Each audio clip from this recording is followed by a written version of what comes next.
Hare Krishna, Krishna Krishna, Hare Hare Ram, Ram Ram, Hare Hare. First of all, for my Lord pronounced respectful obeisances to Lord's feet, and to especially Sri Gopal Bhatta Goswami, whose Avibhav Tithi we are observing today, and his grand disciple, Sri Ramchandra Kaviraj, whose most auspicious Tirobhav Tithi we are observing today. So Sri Guru and his grand disciple, they chose this Tithi. Rather, the grand disciple chose this Tithi to enter into Apragat Leela, the Tithi of the appearance of his Param Gurudev. So firstly, we see that Sri Gopal Bhatta Goswami, he is one of the foremost associates of Sri Chaitanya Mahaprabhu. We see that without Gopal Bhatta Goswami, without his contribution to Gaudiya Vaishnava Siddhant, without his glorification, even the glorification of Mahaprabhu becomes incomplete, remains incomplete. So dear to Mahaprabhu. Like we always see, we hear that Mahaprabhu had 3 children. Who are they? Raghunandan Thakur, Kavi Karnapur Goswami and Jiva Goswami. Similarly, we see even Gopal Bhatta Goswami and Raghunath Bhatta Goswami are also like Mahaprabhu's children. Because Mahaprabhu met them when they were so young. They were barely 8 or 9 years old, 10 years old. So we see that after taking sannyas, Mahaprabhu, we hear that he went to Jagannath Puri. And after staying in Jagannath Puri, Sri Sarvabhauma Bhattacharya, Mahaprabhu had this discussion with him on the Vedanta Sutras. And now Sarvabhauma Bhattacharya was no longer an Advaitvadi. Now he was a pure devotee. So then, Mahaprabhu, as we know, he wanted to go to South India because he wanted to look for his elder brother Vishwarupa. As we know, he had taken sannyas, and then his name was Shankararanya. So he wanted to look for his elder brother. So then we hear that Sarvabhauma Bhattacharya said, if you are going to South India, then you must meet this crest jewel of a devotee. Who was he? Sri Ramananda Rai. So Mahaprabhu's intention was also to ultimately meet Sri Ramananda Rai. So this way, Mahaprabhu, then he said, all right, I shall meet Ramananda Rai. Sarvabhauma Bhattacharya said, initially I thought Ramananda Rai was a great sentimentalist. But now after meeting you, after having received your mercy, now I realize that he is a devotee of the highest standard, Tam Mahamavati. So please promise me that you will see him. Then Mahaprabhu, as we know, he took the permission of all the associates there, and he set out to South India. Then we know when he reached Pandrapur, there he heard from Sri Rangapuri, the disciple of Maharaj Puri, that his elder brother Vishwarup had already taken Samadhi, and attained Samadhi on the banks of the river Bhim. So Mahaprabhu, anyhow, he had performed. He shaved his head after 2 months, and then we hear that he proceeded on. So anyhow, he continued his journey down south. Then gradually he came across so many devotees. Like we see in Chaitanya Charitamrita, when he went to Kurma Kshetra, he met this Kurma Vipra there. Then he met Vasudev Vipra there, who said, I wish to, who was afflicted by leprosy. Mahaprabhu embraced him, became free of leprosy. Then he met this Sri Ramdas there, this great devotee of Sri Ramchandra, who wouldn't even cook. And see that when he heard that Sita Devi was kidnapped. So this way Mahaprabhu gave his mercy to him. Then Mahaprabhu went, he delivered all the residents of South India, turned them into Vaishnavas. And this way he met so many different people there, so different devotees there. It said he even met Paramananda Puri at Kanyakumari. Met his Siksha Guru, Paramananda Puri at Kanyakumari. Then gradually Mahaprabhu visiting all these different places of South India. In Chaitanya Charitamrita we see, that Kaviraj Goswami has given such a beautiful description there. In fact, in this Sahasranam written by Chiranjeev Sen, there he has given such beautiful names of Mahaprabhu based on his visits to all these different places in South India. Such beautiful names he has given. So in this way, Mahaprabhu, he went everywhere, and then gradually he made his way to Sri Rangam. So there, as we hear on the banks of the Kaveri, this great temple town is situated there with 7 gates. And he said that the temple tower, the temple structure, it is said that it is the Gopuram of the temple, means the dome of the temple. It is said that it's pointed upwards. No, so it is said that if you look straight up, he said Vaikuntha is there, straight up. The temple is constructed in such a way that directly beneath Vaikuntha Loka. We heard yesterday, like day before Ramanujacharya, his 3 disciples, he gave them this power, these powers. That, what were they? You could walk on water, see through holes, become lighter than air. So he had all these temples constructed there. And we also know that Vibhishan himself was worshipping the deity there. It is said that once Vibhishan, he was coming from Lanka to see Ram in Ayodhya, and he was passing through Srirangam. Then it said that his chariot, by mistake, his chariot badly injured one person. I think he may even die.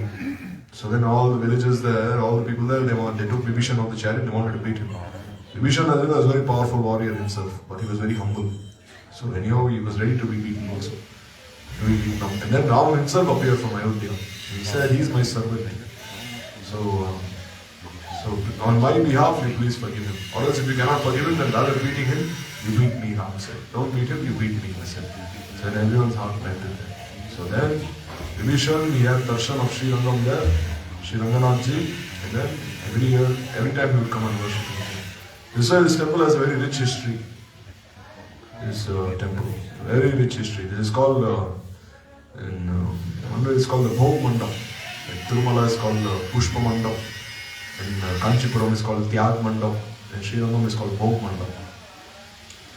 Tirumala is called Pushpa Mandap because there are many different flowers are offered to Balaji.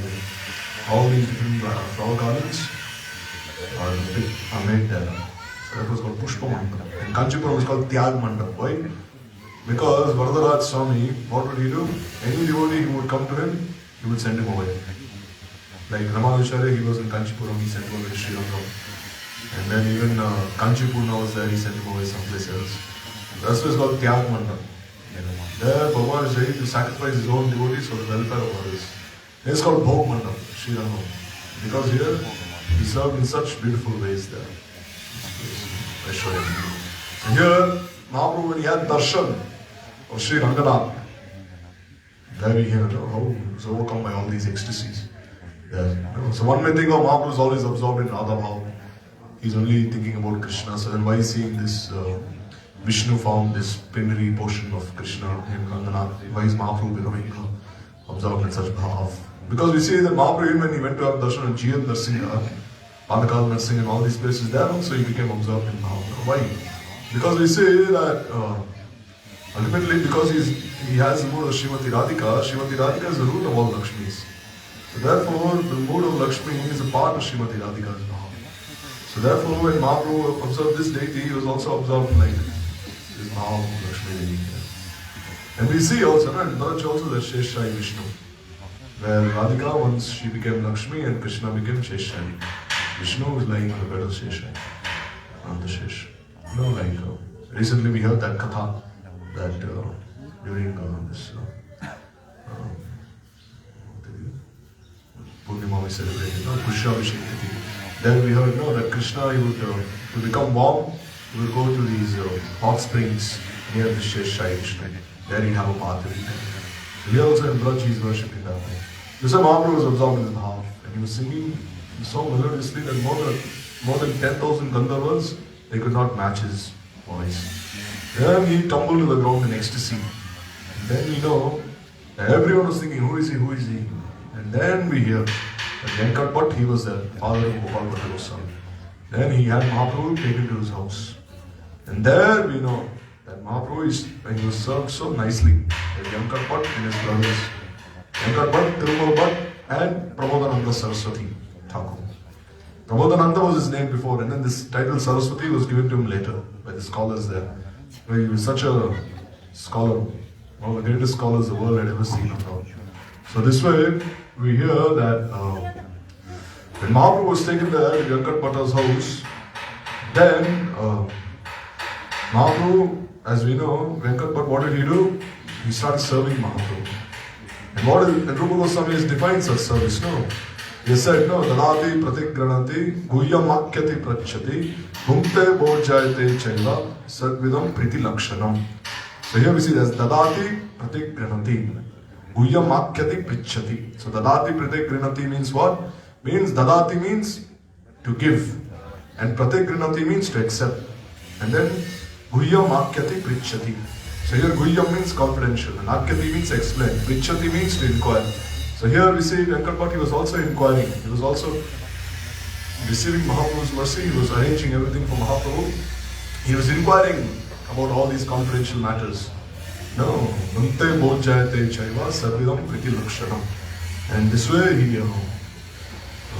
was feeding Mahaprabhu, receiving Mahaprabhu's remnants. This way. So then we hear that Mahaprabhu he started teasing Venkatpati, saying that, why do you worship Vishnu? Why do you worship Vishnu?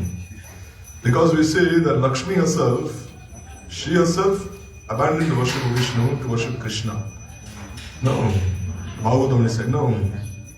Kasyanubhavana deva vidmahe tavangri renu sparshadikara yadvancha shri laranacharat vihaya kamam suchiram tridavartha.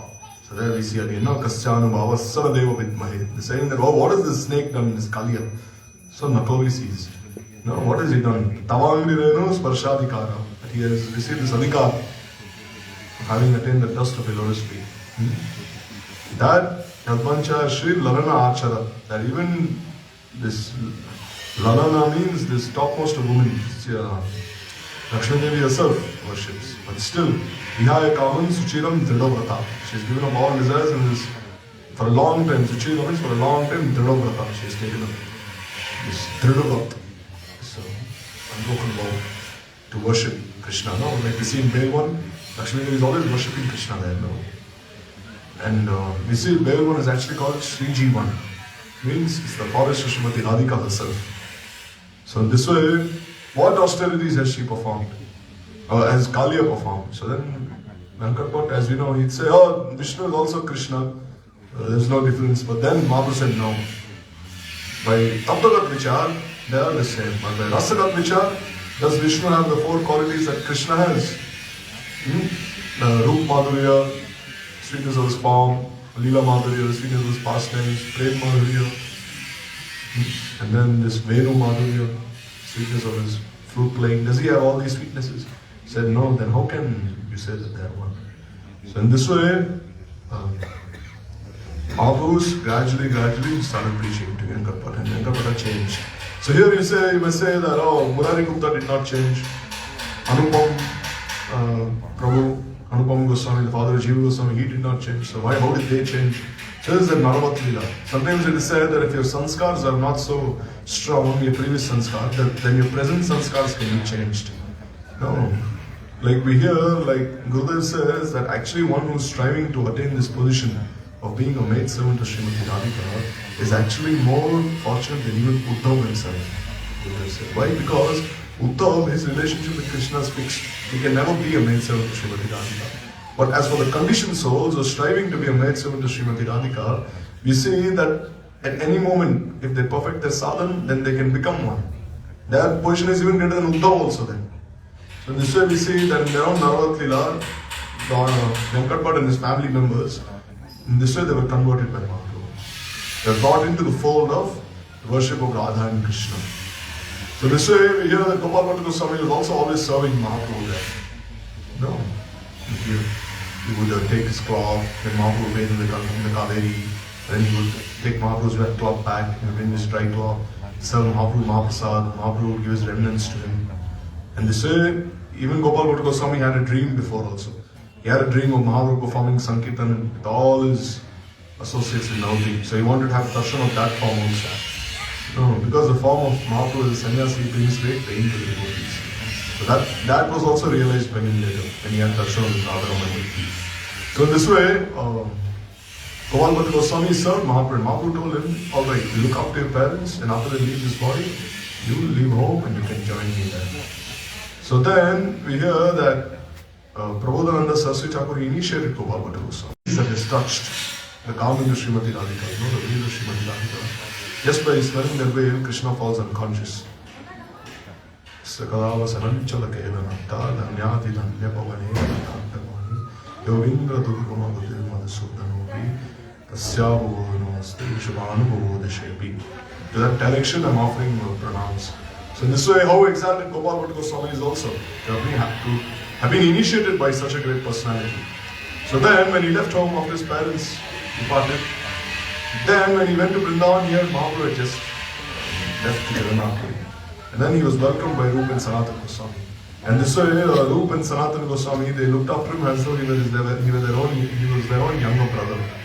No. So this way, Mahaprabhu, when he heard, Mahaprabhu would always take information from the devotees who were going back and forth between Jagannath Puri and Vrindavan. We see Mahaprabhu, he never kept anyone with him. He offered everyone to Vrindavan. So then Mahaprabhu, he was told that Gopal had arrived there. Mahaprabhu became so happy. Immediately, he gave his uttariya and his door coping to Gopal Bhatta Goswami, saying, take this, give it to him. And to this day, you can have darshan of that uttariya also in the Radharaman temple there. So then this way, Mahaprabhu actually gave him this sannyas, this way, by offering him this way. As you know, they're all eternal associates of Radha and Krishna, but still he was just showing the paddhati there, the process. So then Gopal Bhatta Goswami, he was always staying in all the different forests of Braj. Like how Prabodhananda Saraswati, he would stay in Kamyavan, he would stay in all these different forests. They seemed so much Uddipan. And this way Gopal Bhatta Goswami also, following his guru, he would do this. And then it is said that one day he had this desire to go to this Gandaki Nadi. So then with the permission of his Siksha Gurus, he left. And then as he was proceeding to this Gandaki Nadi, he came to one village near Haridwar called Dev Vandyat Gram. So this Dev Vandyat Gram means the villagers are so exalted that the demigods themselves offer their vandana to him. So there he was served by one Brahmin family. So this way, we say that the Brahmin, he had no children. He had no sons. So then he said, oh, can you please bless me that I have a son? Goswami, you know, we just consented. Then he said, the first son I offer, I will offer him onto your lotus feet. And then Gopal Bhatta Goswami, as he proceeded to Gandaki, then we know at past time that there he found this Damodar Shila, the largest of his 12 Shilas. The Shila would never, although he would gently place the Shila away, still it would come back to his jewelry, appear. So then he thought this was the desire of Krishna, he put the Shila back. So there we know that during Julan Yatra, he desired that, oh, when can I swing Radha and Krishna? You know? He always had the desire, because he's Guru Manjari, he had this desire. You know? So then they know that he appeared as Radha Raman there. And then this way they fulfilled all his desires. So in this way we can have darshan of that place also.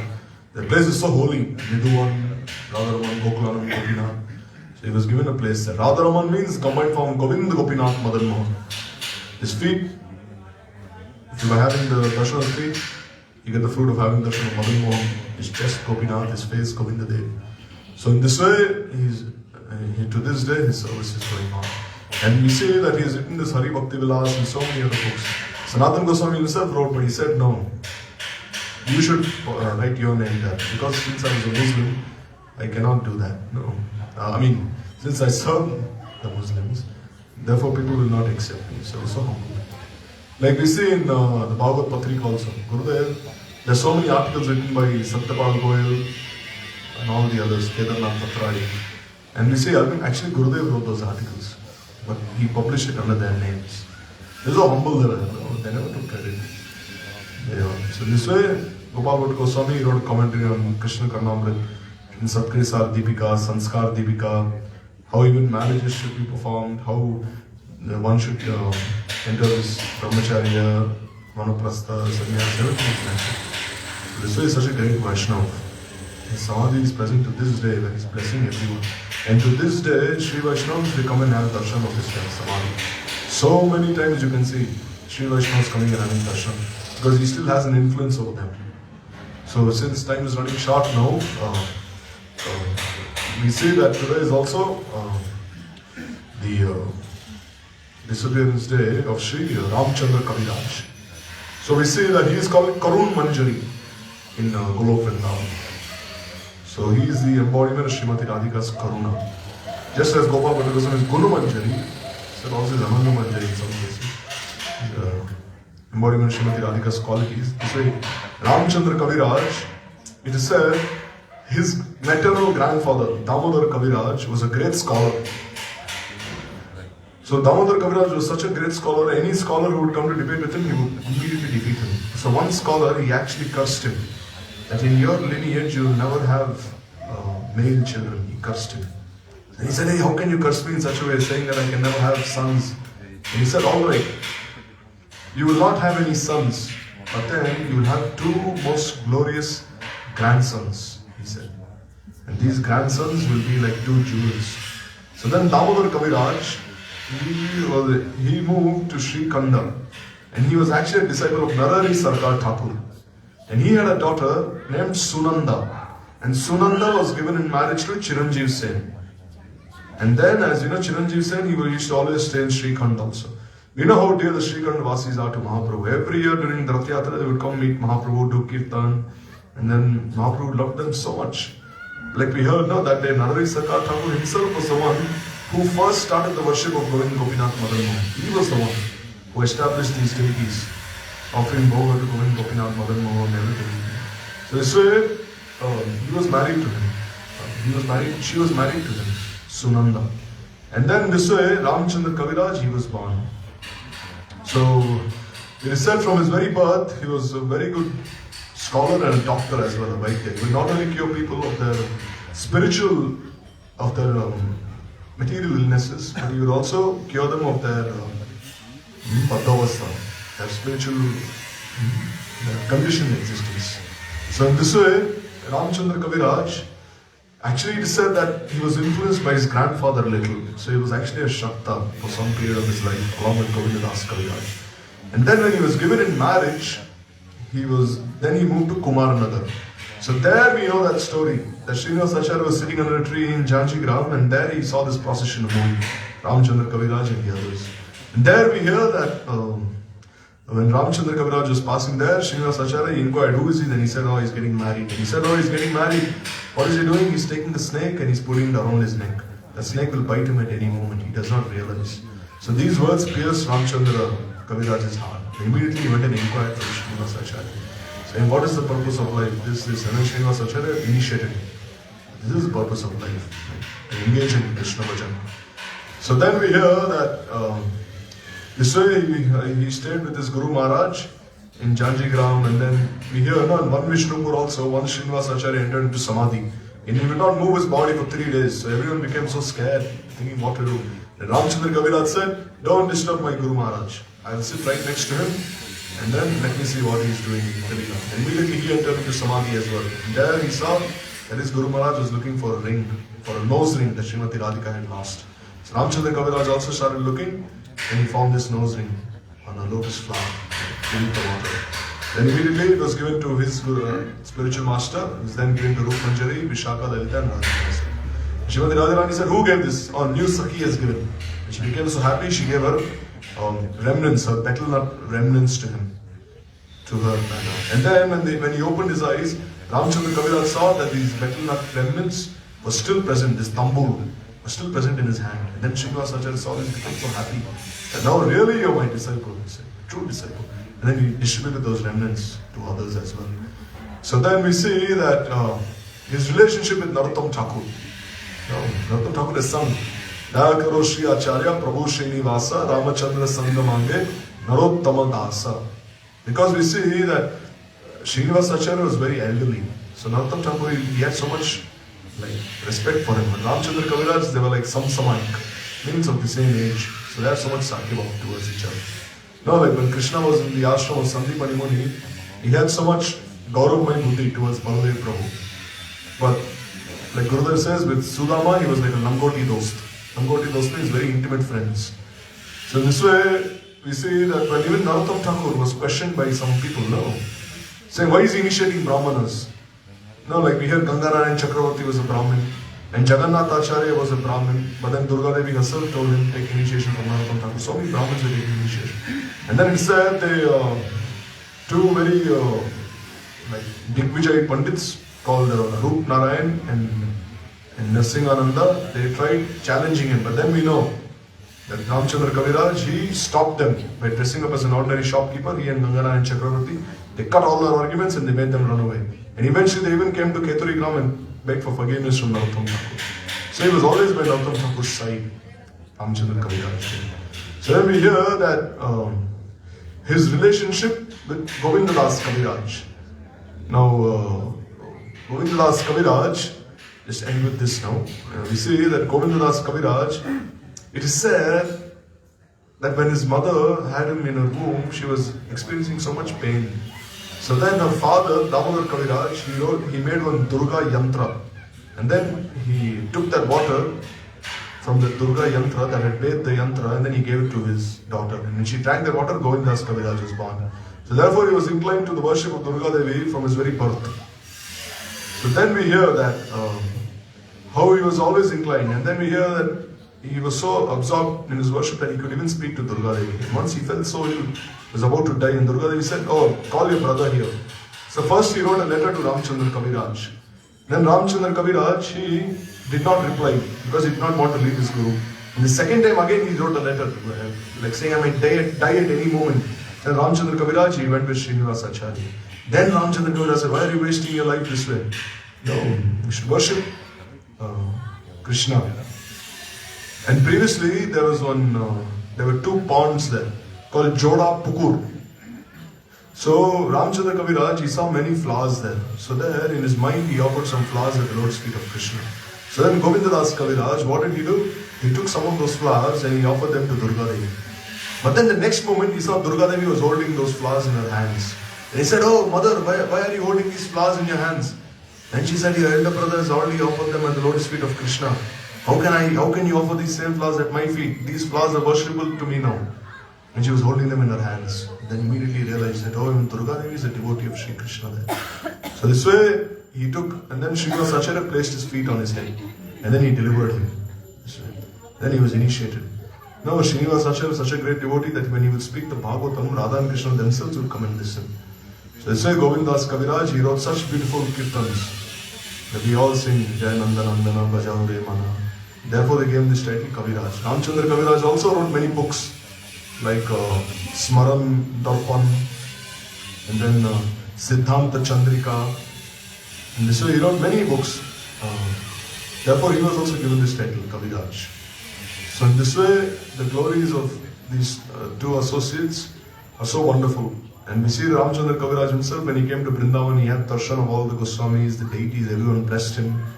And then they sent him back to Gaudamandal where he had darshan, Shrikand, Janjigram, Kardaha, all these places. Then he had darshan of even Mahaprabhu's birthplace. And then the second time he came, he entered into Samadhi because he could not bear separation from the Goswami. So therefore his Samadhi to this day we can have darshan. And then we see that even Jhanava Devi herself went to their village when she was on her way to Keturi Gram. And then Govindas Kaviraj's son, Divya Simha, he received this deity of this Gopal Dev from Jhanava Devi. And then she visited again a second time also, because she said this place is so auspicious, such pure-hearted devotees resided here. And then she gave this deity of Shamrai to a devotee called Bodo Gangadas. And Bodo Gangadas, he worshipped this deity with great love and affection. So this way, in this almost auspicious tithi, we can only pray on the lotus feet of these eternal associates of Mahaprabhu that we can gradually proceed on our journey and reach our destination. Mancha Krupadarupischa Kripasanubhavacha Patitanam Pavanebhyo Vaishnavebhyo Namo.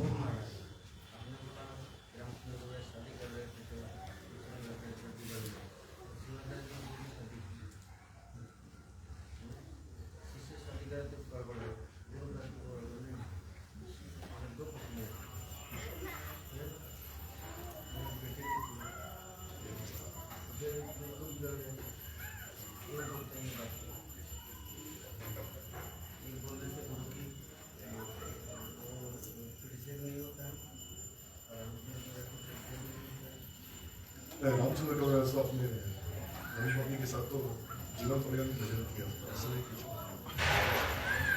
अपने के साथ भजन किया, विरक्त है।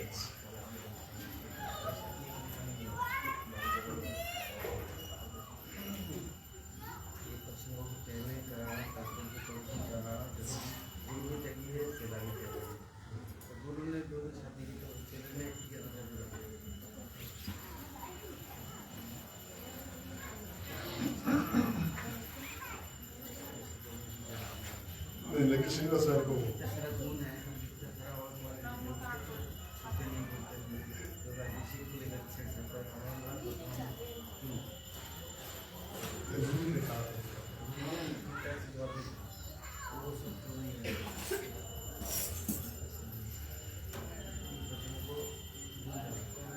अगली बार कभी नहीं कोई बोले भी तो उनको भी बोल देना भैया भैया गिरफ्ती वाले गिरफ्ती बात करेगा तेरी जिंदगी बात करेगा उसकी बोलने का सकता है कभी नहीं अब जैसे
So before I